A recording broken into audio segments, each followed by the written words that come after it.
ನಮಸ್ಕಾರ ಪ್ರೀತಿಯ ವೀಕ್ಷಕರೇ. ಚಿತ್ರದ ಪ್ರಾರಂಭದಲ್ಲಿ ಸೋಫಿಯಾ ಎನ್ನುವಂತಹ ಒಬ್ಬಳನ್ನ ತೋರಿಸ್ತಾರೆ. ಇವಳು ಸಮುದ್ರದಲ್ಲಿರುವಂತಹ ಶಾರ್ಕ್ಗಳ ಮೇಲೆ ಪ್ರಯೋಗವನ್ನು ನಡೆಸುವಂತಹ ಒಬ್ಬಳು ವಿಜ್ಞಾನಿಯಾಗಿರ್ತಾಳೆ. ಅವಳ ತಂಡವನ್ನು ಕರ್ಕೊಂಡು ಸಮುದ್ರದಲ್ಲಿ ಲಿಲಿತ್ ಎನ್ನುವಂತಹ ಒಂದು ವಿಶೇಷವಾದ ಶಾರ್ಕ್ನ ಬಗ್ಗೆ ತಿಳ್ಕೊಳ್ಳಿಕ್ಕಾಗಿ ಅವಳು ಪ್ರಯೋಗವನ್ನು ನಡೆಸ್ತಾ ಇರ್ತಾಳೆ. ಅವಳ ಜೊತೆ ಅವಳ ಗಂಡನೂ ಸೇರಿದಂತೆ ಸಾಕಷ್ಟು ಜನ ವಿಜ್ಞಾನಿಗಳಿರ್ತಾರೆ. ಆ ಲಿಲಿತ್ನ ದೇಹದಿಂದ ಸ್ಯಾಂಪಲ್ಸ್ ಅನ್ನ ಕಲೆಕ್ಟ್ ಮಾಡಿಕೊಂಡು ಹುಡುಕೋದು ಅವರ ಉದ್ದೇಶ ಆಗಿರುತ್ತೆ. ಇವರ ಟ್ರ್ಯಾಕರ್ ಅಲ್ಲಿ ನೋಡ್ತಾ ಇರ್ತಾರೆ, ಲಿಲಿತ್ ಎನ್ನುವಂತಹ ಶಾರ್ಕ್ ಆ ಜಾಗಕ್ಕೆ ಬಂದಿದೆ ಅನ್ನೋದು ಗೊತ್ತಾಗುತ್ತೆ. ತಕ್ಷಣ ಸೋಫಿಯಾನ ಗಂಡನೂ ಸೇರಿ ಪ್ರತಿಯೊಬ್ಬರು ನೀರಿಗೆ ಇಳಿತಾರೆ. ಇಡೀ ಸಮುದ್ರದಲ್ಲಿ ಕಸ ಎಲ್ಲ ತುಂಬಿಕೊಂಡಿರುತ್ತೆ. ಅಲ್ಲೇ ಒಂದು ತಿಮಿಂಗಲದ ಮರಿ ಕೂಡ ಸತ್ತೋಗಿರುತ್ತೆ. ಅದನ್ನ ಹತ್ತಿರ ಹೋಗಿ ನೋಡಿದಾಗ ಗೊತ್ತಾಗುತ್ತೆ, ಆ ತಿಮಿಂಗಲದ ಅರ್ಧ ಭಾಗನೇ ಖಾಲಿಯಾಗಿ ಹೋಗಿರುತ್ತೆ. ಯಾವುದೋ ದೊಡ್ಡ ಪ್ರಾಣಿ ತಿಂದಿರುವ ರೀತಿಯಲ್ಲಿರುತ್ತೆ. ಇದೇ ಸಂದರ್ಭಕ್ಕೆ ಲಿಲಿತ್ ಅಲ್ಲಿ ತಕ್ಷಣ ಬರುತ್ತೆ. ಜೊತೆಗೆ ಅದರ ಜೊತೆಗೆ ಇನ್ನೂ ಕೆಲವು ಶಾರ್ಕ್ಗಳು ಕೂಡ ಬಂದಿರುತ್ತೆ. ಮತ್ತೆ ಇವರು ಅಬ್ಸರ್ವ್ ಮಾಡಿದ ಹಾಗೆ ಲಿಲಿತ್ ಎನ್ನುವಂತಹ ಶಾರ್ಕ್ ಮುಂಚಿನಕ್ಕಿಂತ ಸಾಕಷ್ಟು ದೊಡ್ಡ ಪ್ರಮಾಣದಲ್ಲಿ ಬೆಳೆದಿರುತ್ತೆ. ಇವರು ನೋಡುವಾಗ 2 ಮೀಟರ್ ಇದ್ದಂತಹ ಆ ಶಾರ್ಕ್ ಇವಾಗ 7 ಮೀಟರ್ಗೂ ಹೆಚ್ಚು ಉದ್ದವಾಗಿ ಬೆಳೆದಿರುತ್ತೆ. ಇವ್ರಿಗೆ ಯಾಕೋ ವಿಚಿತ್ರ ಅನ್ಸುತ್ತೆ. ಅಲ್ಲಿ ಎಲ್ಲ ಶಾರ್ಕ್ಗಳು ಬಂದಿರೋದ್ರಿಂದ ತಕ್ಷಣ ಇವರು ಜೀವವನ್ನು ಉಳಿಸ್ಕೊಂಡು ಹೊರಗೆ ಬರೋ ಆಲೋಚನೆಯನ್ನ ಮಾಡೋ ಬದಲು ಆ ಸೋಫಿಯಾನ ಗಂಡನಿಗೆ ಅದರ ಸ್ಯಾಂಪಲ್ ತಗೋಬೇಕು ಅನ್ಸುತ್ತೆ. ಅವನು ತನ್ನ ಇನ್ಸ್ಟ್ರೂಮೆಂಟ್ ಇಂದ ಆ ಶಾರ್ಕ್ಗೆ ಚುಚ್ಚಿ ಅದರ ಸ್ಯಾಂಪಲ್ ಅನ್ನ ತಗೊಳ್ಬೇಕು ಅಂತ ಪ್ರಯತ್ನ ಪಡ್ತಾನೆ. ಬಟ್ ಲಿಲಿತ್ ತುಂಬಾನೇ ಪವರ್ಫುಲ್ ಶಾರ್ಕ್ ಆಗಿರೋದ್ರಿಂದ ತಕ್ಷಣ ಅಲ್ಲಿರುವ ಪ್ರತಿಯೊಬ್ಬರ ಮೇಲೂ ಅಟ್ಯಾಕ್ ಮಾಡ್ಲಿಕ್ಕೆ ಸ್ಟಾರ್ಟ್ ಮಾಡುತ್ತೆ. ಇದು ಅಟ್ಯಾಕ್ ಸ್ಟಾರ್ಟ್ ಮಾಡಿದ ತಕ್ಷಣ ಪ್ರತಿಯೊಂದು ಉಳಿದ ಶಾರ್ಕ್ಗಳು ಕೂಡ ರಕ್ತದ ವಾಸನೆಯಿಂದ ಇವ್ರ ಮೇಲೆ ಅಟ್ಯಾಕ್ ಮಾಡ್ಲಿಕ್ಕೆ ಸ್ಟಾರ್ಟ್ ಆಗುತ್ತೆ. ಇಡೀ ಆ ಜಾಗ ರಕ್ತದಲ್ಲಿ ಮುಳುಗೋಗುತ್ತೆ. ಕಾಣ್ತಾ ಕಾಣ್ತಾ ಪ್ರತಿಯೊಬ್ಬರು ಸತ್ತೋಗ್ತಾರೆ. ತಕ್ಷಣ ಸೋಫಿಯಾ ಡೈವ್ ಮಾಡ್ತಾಳೆ ಸಮುದ್ರದಲ್ಲಿ. ಆದ್ರೆ ಹೋಗಿ ನೋಡಿದಾಗ ಎಲ್ಲ ಅಲ್ಲಿ ಇಳಿದಂತಹವರ ದೇಹದ ಚೂರುಗಳು ಮಾತ್ರ ಉಳ್ಕೊಂಡಿರುತ್ತೆ. ಎಲ್ಲರೂ ಅಲ್ಲಿರುವಂತವ್ರು ಸತ್ತೋಗಿರ್ತಾರೆ. ಇದೇ ಸಂದರ್ಭಕ್ಕೆ ಮತ್ತೆ ಲಿಲಿತ್ ಅಲ್ಲಿ ಬರುತ್ತೆ. ಇವಳ ಮೇಲೂ ಕೂಡ ಅಟ್ಯಾಕ್ ಅನ್ನ ಮಾಡ್ಲಿಕ್ಕೆ ಪ್ರಯತ್ನ ಪಡುತ್ತೆ. ಆದ್ರೆ ಸೋಫಿಯಾಗೆ ತುಂಬಾ ಎಕ್ಸ್ಪೀರಿಯನ್ಸ್ ಇರೋದ್ರಿಂದ ಅವಳು ಹೇಗೋ ಮಾಡಿ ಅದರಿಂದ ತಪ್ಪಿಸ್ಕೊಂಡು ಅದರಿಂದ ಹೊರಗೆ ಬಂದು ತನ್ನ ಜೀವವನ್ನ ಉಳಿಸ್ಕೊಳ್ತಾಳೆ. ಇಲ್ಲಿಗೆ ಈ ಸೀನ್ ಕಟ್ ಆಗುತ್ತೆ. ಇದಾಗಿ 3 ವರ್ಷಗಳ ನಂತರ ಅವಳು ಒಂದು ಪ್ಯಾರಿಸ್ ನಲ್ಲಿ ಆ ಶಾರ್ಕ್ನ ಬಗ್ಗೆ ತಿಳ್ಕೊಳ್ಳುವ ಎಲ್ಲ ಕೆಲಸವನ್ನ ಬಿಟ್ಟು ಒಂದು ಅಕ್ವೇರಿಯಂ ನಲ್ಲಿ ಟ್ರೈನರ್ ಆಗಿ ಅಥವಾ ಒಂದು ಗೈಡರ್ ಆಗಿ ಕೆಲಸವನ್ನು ಮಾಡ್ತಾ ಇರ್ತಾಳೆ. ಅಲ್ಲಿ ಬರುವಂತಹ ಮಕ್ಕಳಿಗೆ ಅಥವಾ ಜನರಿಗೆ ಎಕ್ಸ್ಪ್ಲೈನ್ ಮಾಡೋದು ಸಮುದ್ರದ ಜೀವಿಗಳ ಬಗ್ಗೆ, ಇದನ್ನ ಮಾಡ್ತಾ ಜೀವನ ಕಳೀತಿರ್ತಾಳೆ. ಇದೇ ಸಂದರ್ಭಕ್ಕೆ ಮೈಕ್ ಎನ್ನುವಂತಹ ಒಂದು ಹುಡುಗಿ ಬರ್ತಾಳೆ. ಇವಳದು ಒಂದು ಸ್ವಂತ ಕಂಪನಿ ಇರುತ್ತೆ. ಇವಳ ಉದ್ದೇಶ ಸಮುದ್ರದ ಜೀವಿಗಳನ್ನ ರಕ್ಷಣೆ ಮಾಡೋದಾಗಿರುತ್ತೆ. ಯಾವುದೇ ರೀತಿಯ ಸಮುದ್ರದ ಜೀವಿಗಳನ್ನ ಸಾಯಿಸಬಾರ್ದು, ಅದನ್ನ ರಕ್ಷಿಸಬೇಕು ಅನ್ನೋದು ಇವಳ ಉದ್ದೇಶ ಆಗಿರುತ್ತೆ. ಇವಳು ಬಂದು ಸೋಫಿಯಾನನ್ನ ಭೇಟಿ ಆಗ್ತಾಳೆ. ಯಾಕಂದ್ರೆ ಸೋಫಿಯಾ ತುಂಬಾನೇ ಫೇಮಸ್ ಮತ್ತೆ ತುಂಬಾನೇ ತಿಳ್ಕೊಂಡಿರುವಂತಹ ವಿಜ್ಞಾನಿ ಆಗಿರೋದ್ರಿಂದ ಅವಳ ಹತ್ರ ತನ್ನ ಉದ್ದೇಶವನ್ನು ಹೇಳ್ತಾಳೆ. ಈ ತರ ನಾವು ಸಮುದ್ರದ ಜೀವಿಯನ್ನು ರಕ್ಷಿಸಬೇಕು. ಜೊತೆಗೆ ಲಿಲಿತ್ ಎನ್ನುವಂತಹ ಶಾರ್ಕ್ ಇವಾಗ ನಮ್ಮ ಸಿಟಿಯ ಹತ್ರನೇ ಬರ್ತಾ ಇದೆ, ಸಮುದ್ರದಿಂದ ಅದು ಒಳಗಡೆ ಬರ್ತಾ ಇದೆ ಅಂತ ತಿಳಿಸ್ತಾಳೆ. ಅವಾಗ ಸೋಫಿಯಾ ಅಂತಾಳೆ, ನಾರ್ಮಲಿ ಶಾರ್ಕ್ಗಳು ಸಮುದ್ರದ ನೀರಿನಲ್ಲಿ, ಉಪ್ಪು ನೀರಿನಲ್ಲಿ ಮಾತ್ರ ಇರುತ್ತೆ, ನದಿಯಲ್ಲಿ ಬದುಕೋಕೆ ಹೋಗಕ್ಕೆ ಸಾಧ್ಯ ಇರಲ್ಲ. ಸೊ ಬಂದ್ರು ತಕ್ಷಣದಲ್ಲಿ ವಾಪಸ್ ಹೋಗ್ಬಿಡುತ್ತೆ ಅಂತ ಹೇಳ್ತಾಳೆ. ಬಟ್ ಈ ಲಿಲಿತ್ ತುಂಬಾನೇ ಪವರ್ಫುಲ್ ಶಾರ್ಕ್ ಮತ್ತೆ ಸಾಕಷ್ಟು ವಿಭಿನ್ನವಾದ ಶಾರ್ಕ್ನ ಪ್ರಭೇದ ಆಗಿರುತ್ತೆ. ಅದು ಹೇಗಾದ್ರೂ ಮಾಡ ನೀರಿಗೆ ಬರೋ ಚಾನ್ಸಸ್ ಇದೆ ಅನ್ನೋದು ಸೋಫಿಯಾಗೆ ಅರ್ಥ ಆಗುತ್ತೆ. ಸೊ ಇವರು ಟ್ರ್ಯಾಕರ್ ಅನ್ನು ಕೂಡ ಇಟ್ಕೊಂಡಿರ್ತಾರೆ. ಇನ್ನೇನು ಕೆಲವೇ ದಿನಗಳಲ್ಲಿ ಅದು ಅಲ್ಲಿ ಬರುತ್ತೆ ಅಥವಾ ಇವಾಗ ಆಲ್ರೆಡಿ ಅದು ಬಂದಿದೆ ಅನ್ನುವಂತಹ ಒಂದು ವಿಚಾರ ಇವರಿಗೆ ಗೊತ್ತಾಗತ್ತೆ. ಸೋಫಿಯಾ ಇದನ್ನೆಲ್ಲ ನೋಡಿ ಯಾಕೋ ಇದು ಅಷ್ಟು ಸರಿಯಾಗಿ ಕಾಣ್ತಿಲ್ಲ. ಜೊತೆಗೆ ತನ್ನ ಇಡೀ ಕುಟುಂಬವನ್ನ ಅಲ್ಲಿ ಕಳ್ಕೊಂಡಿರ್ತಾಳೆ ಅವಳು. ಸೊ ಅಲ್ಲಿಂದ ತಕ್ಷಣ ಹೊರಗಡೆ ಹೊರಟು ಹೋಗ್ತಾಳೆ.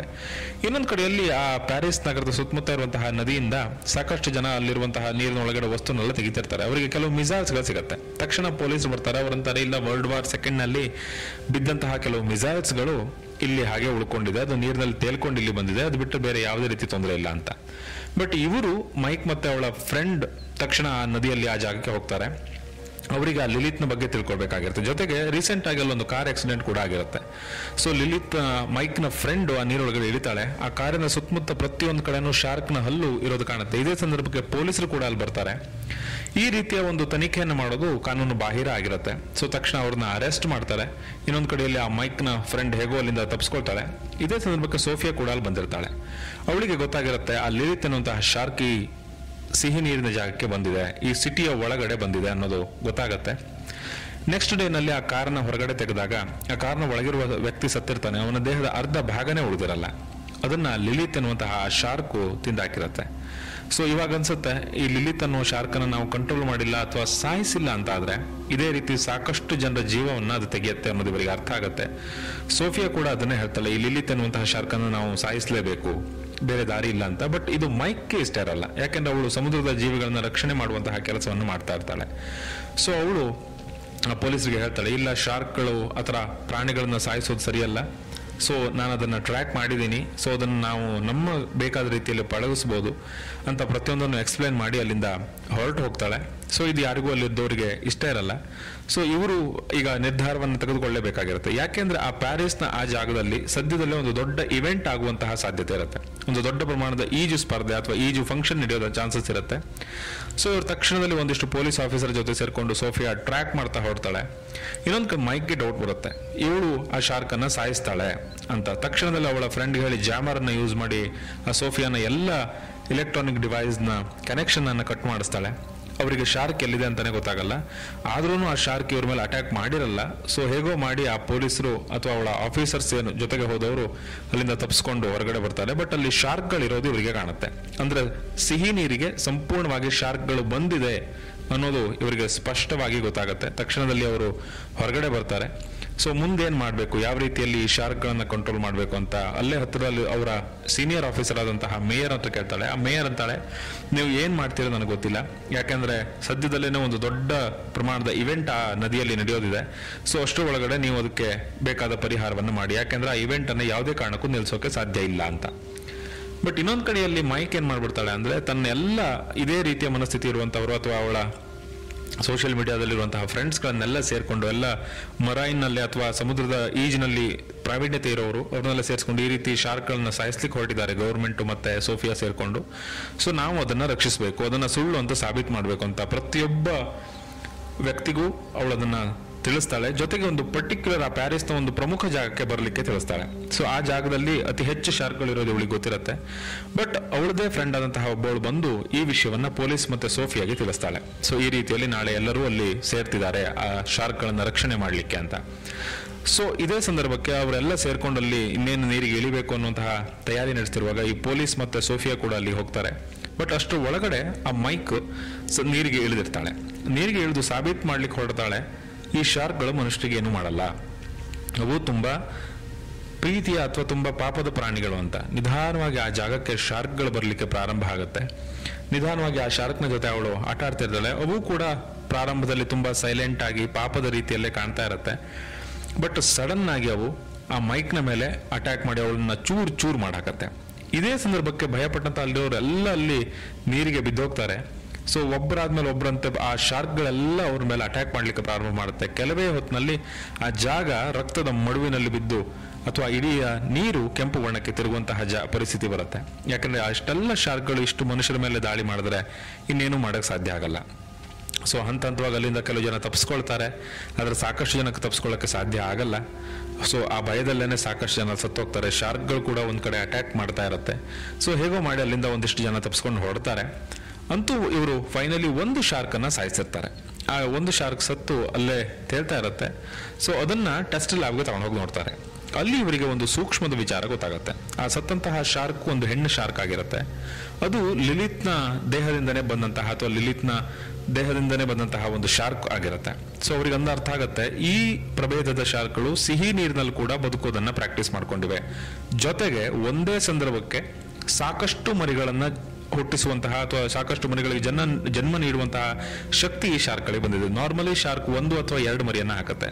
ಬಟ್ ಈ ಶಾರ್ಕ್ಗಳು ಒಂದೇ ಸಂದರ್ಭದಲ್ಲಿ ಸಾಕಷ್ಟು ಮರಿಗಳಿಗೆ ಜೀವ ಕೊಡುವಂತಹ ಶಕ್ತಿಯನ್ನು ಹೊಂದಿರುತ್ತೆ. ಜೊತೆಗೆ ಆ ಮರಿಗಳು ತುಂಬಾ ದೊಡ್ಡದಾಗಿ ಮತ್ತು ತುಂಬಾ ಪವರ್ಫುಲ್ ಆಗಿರುತ್ತೆ. ಇದು ಸೋಫಿಯಾಗೆ ಅರ್ಥ ಆಗುತ್ತೆ. ಸೊ ಇವರಿಗೆ ಬೇರೆ ಆಪ್ಷನ್ಸೇ ಇರಲಿಲ್ಲ. ಇಡೀ ಆ ಪ್ಯಾರಿಸ್ನ ಸುತ್ತಮುತ್ತದ ನದಿಗಳಲ್ಲಿ ಈ ಶಾರ್ಕ್ಗಳು ದೊಡ್ಡ ಪ್ರಮಾಣದಲ್ಲಿ ಸೇರ್ಕೊಂಡಿರೋದು ಇವರಿಗೆ ಅರ್ಥ ಆಗುತ್ತೆ.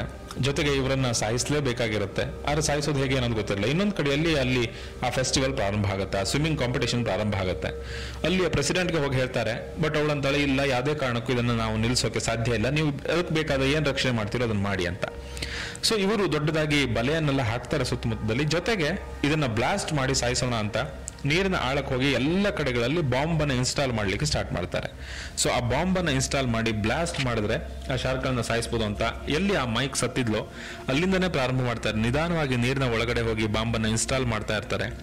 ಸೊ ಲೈಟ್ ಅನ್ನ ಆನ್ ಮಾಡಿ ನೋಡಿದಾಗ ಅವರಿಗೊಂದು ದೊಡ್ಡ ಶಾಕ್ ಆಗಿರುತ್ತೆ.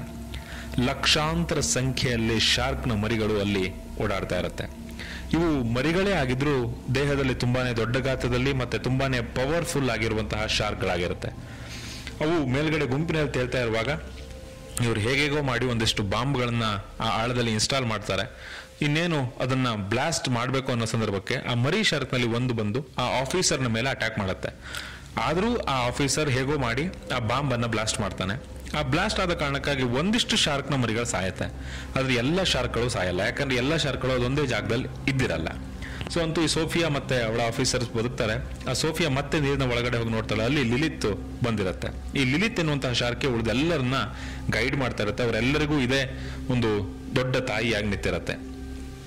ಅಲ್ಲಿ ಅದಕ್ಕೆ ಸಿಟ್ಟು ಬರುತ್ತೆ ತನ್ನ ಮರಿಗಳನ್ನ ಸಾಯಿಸಿದ್ದಕ್ಕೆ. ತಕ್ಷಣದಲ್ಲಿ ಆ ಬಲೆಯನ್ನ ಹರ್ಕೊಂಡು ಹೋಗುತ್ತೆ. ಇನ್ನೊಂದು ಕಡೆಯಲ್ಲಿ ಆ ಕಾಂಪಿಟೇಷನ್ ಸ್ಟಾರ್ಟ್ ಆಗಿರುತ್ತೆ. ಬಟ್ ಅಲ್ಲಿ ಬಂದು ಪ್ರತಿಯೊಬ್ಬರನ್ನು ಆ ಲಿಲಿತ್ ಎನ್ನುವಂತಹ ಶಾರ್ಕು ಸಾಯಿಸ್ಲಿಕ್ಕೆ ಪ್ರಾರಂಭ ಮಾಡುತ್ತೆ. ಅಲ್ಲಿರೋ ಜನ ಎಲ್ಲ ಗಾಬರಿ ಪಡ್ತಾರೆ. ವಿಪರೀತವಾಗಿ ಅಲ್ಲಿರುವಂತಹ ಪ್ರತಿಯೊಬ್ಬರನ್ನ ಅಟ್ಟಿಸ್ಕೊಂಡು ಹೋಗಿ ಸಾಯಿಸ್ತಾ ಇರುತ್ತೆ. ಜೊತೆಗಾದ್ರೆ ಇಡೀ ತಂಡದ ಎಲ್ಲ ಶಾರ್ಕ್ಗಳು ಆ ಜಾಗಕ್ಕೆ ಬಂದಿರುತ್ತೆ. ಈ ಪೊಲೀಸರಿಗೆ ಬೇರೆ ಏನೋ ಆಪ್ಷನ್ಸ್ ಇರಲ್ಲ. ಸ್ನೈಪರ್ನ ಸಹಾಯದಿಂದ ಶಾರ್ಕ್ಗಳ ಮೇಲೆ ಅಟ್ಯಾಕ್ ಅನ್ನು ಮಾಡ್ಲಿಕ್ಕೆ ಸ್ಟಾರ್ಟ್ ಮಾಡ್ತಾರೆ. ಸೊ ಬೇರೆ ಯಾವುದೇ ದಾರಿ ಇರಲ್ಲ. ಆದ್ರೆ ಈ ತರ ಅಟ್ಯಾಕ್ ಮಾಡುವಾಗ ಆ ನೀರಿನ ಒಳಗಡೆ ಇರುವಂತಹ ಮಿಸೈಲ್ಸ್ಗಳು ಇನ್ನೂ ಡೆಡ್ ಆಗಿರಲ್ಲ. ಹೀಗೆ ಶೂಟ್ ಮಾಡ್ತಾ ಮಾಡ್ತಾ ಕೆಲವು ಮಿಸೈಲ್ಸ್ಗಳಿಗೆ ಅದು ತಾಗಿ ಅದು ಟ್ರಿಗರ್ ಆಗಿ ಅದು ಆನ್ ಆಗ್ಬಿಡುತ್ತೆ. ಆನ್ ಆದ ತಕ್ಷಣದಲ್ಲಿ ಆ ಹಳೆಯ ಪವರ್ಫುಲ್ ಮಿಸೈಲ್ಸ್ಗಳು ಬ್ಲಾಸ್ಟ್ ಆಗ್ಲಿಕ್ಕೆ ಪ್ರಾರಂಭ ಆಗುತ್ತೆ. ಅತಿ ದೊಡ್ಡ ಪ್ರಮಾಣದ ಬ್ಲಾಸ್ಟ್ ಆಗುತ್ತೆ. ಅಲ್ಲಿಯ ಬ್ರಿಡ್ಜ್ ಪ್ರತಿಯೊಂದು ನುಚ್ಚು ನೂರಾಗುತ್ತೆ. ಅಷ್ಟು ದೊಡ್ಡ ಬ್ಲಾಸ್ಟ್ ಆಗಿರೋ ಕಾರಣದಿಂದ ಆ ನೀರು ಇಡೀ ನಗರದ ಒಳಗೆ ಹೋಗ್ಲಿಕ್ಕೆ ಪ್ರಾರಂಭ ಆಗುತ್ತೆ. ಅಲ್ಲಿರೋ ಪ್ರತಿಯೊಬ್ರು ಆ ಅಂಚಿನಲ್ಲಿ ನಿಂತವರು ಪ್ರತಿಯೊಬ್ರು ಸತ್ತು ಹೋಗ್ತಾರೆ. ಸೊ ಕೆಲವು ಜನಗಳು ಉಳ್ಕೋತಾರೆ. ಕೊನೆಯಲ್ಲಿ ಸೋಫಿಯಾ ಮತ್ತು ಒಂದು ಆಫೀಸರ್ ಮಾತ್ರ ಬದುಕಿರ್ತಾರೆ. ಎಲ್ಲಿ ನೋಡಿದ್ರು ಶಾರ್ಕ್ಗಳೇ ಕಾಣ್ತಾ ಇರುತ್ತೆ. ಇನ್ನೇನು ಕೆಲವೇ ದಿನಗಳಲ್ಲಿ ಇಡೀ ಪ್ಯಾರಿಸ್ನ ಸುತ್ತಮುತ್ತದಲ್ಲಿ ಈ ಶಾರ್ಕ್ಗಳು ತಮ್ಮ ಅಸ್ತಿತ್ವವನ್ನ ಸಾಧಿಸುತ್ತೆ ಅನ್ನೋದು ಇವರಿಗೆ ಅರ್ಥ ಆಗುತ್ತೆ. ಎಷ್ಟೋ ಲಕ್ಷಾಂತರ ಜನರ ಜೀವ ಈಗ ತೊಂದರೆಯಲ್ಲಿದೆ ಅನ್ನೋದು ಗೊತ್ತಾಗುತ್ತೆ. ಆ ಶಾರ್ಕ್ಗಳ ಶಕ್ತಿಯನ್ನ ಪವರನ್ನ ತೋರಿಸ್ತಾ ಇಲ್ಲಿಗೆ ಈ ಚಿತ್ರ ಕೊನೆಯಾಗುತ್ತೆ. Thank you so much. See on next video. ತಪ್ಪದೇ ಸಬ್ಸ್ಕ್ರೈಬ್ ಮಾಡಿ.